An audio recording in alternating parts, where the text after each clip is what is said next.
This is Win News. Tonight, Dubbo shopkeepers facing a massive clean-up after the Macquarie River breaks its banks. Coonamble residents escape major flooding after a predicted river peak fails to eventuate.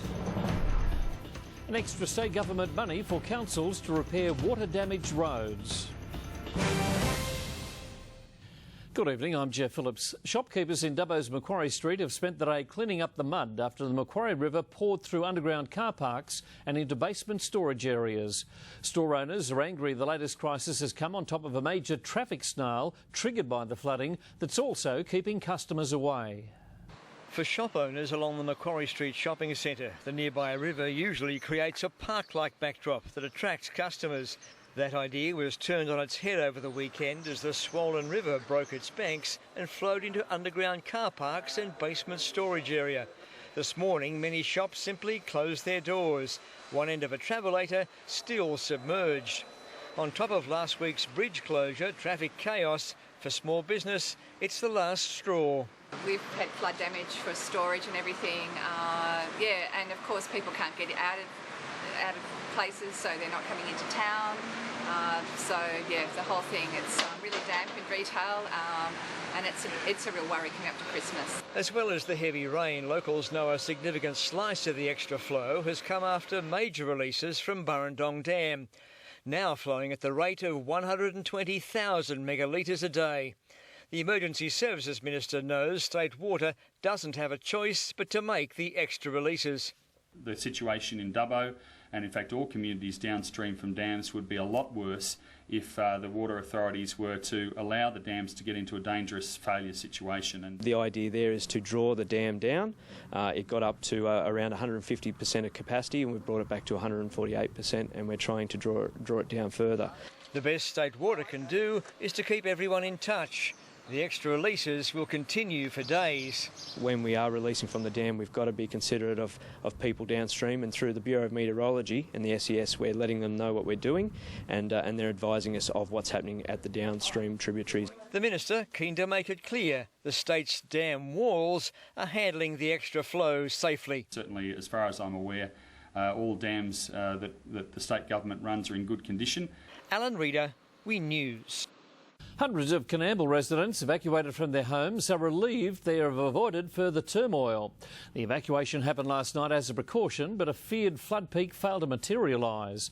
The Castlereagh River has been running at high speed since last week, and there were concerns among authorities last night possible trouble spots on the town's levee banks might not have held back the flood.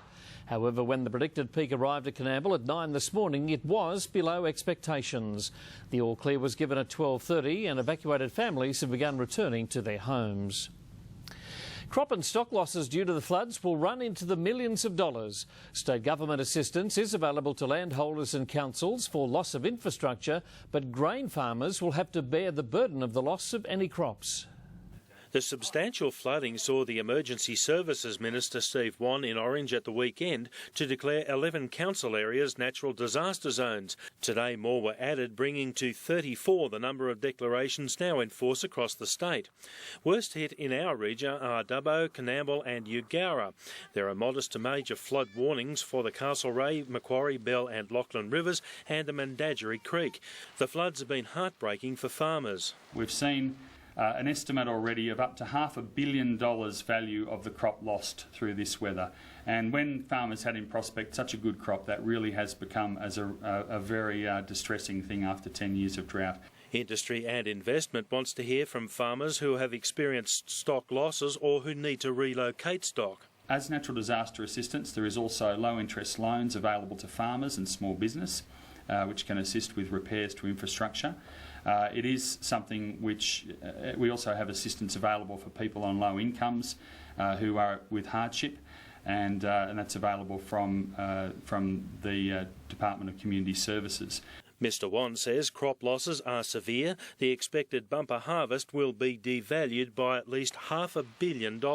Some crops were stripped before the floods. In the north, 60% has been harvested, around 50% in the central west, but only 20% in the state's south. Much of the devalued crop can be used as stock feed. The State Emergency Service has been working around the clock, assisting where possible in all parts of the community. We've got a significant amount of crews that have come from out of area for the assistance for their regional counterparts. The volunteers are a fantastic group of people. They readily volunteer their time, and now they're volunteering their time to come out to help their regional counterparts.